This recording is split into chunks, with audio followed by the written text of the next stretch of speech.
You ask Tiger to solve. This deals with linear equations with one unknown.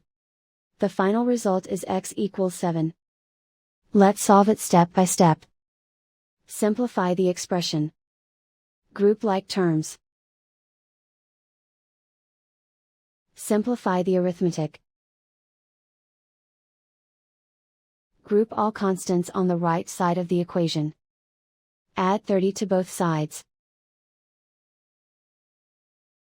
Simplify the arithmetic.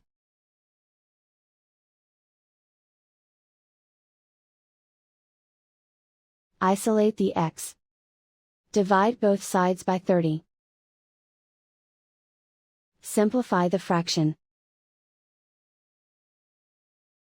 Find the greatest common factor of the numerator and denominator. Factor out and cancel the greatest common factor. And so the final result is x equals 7.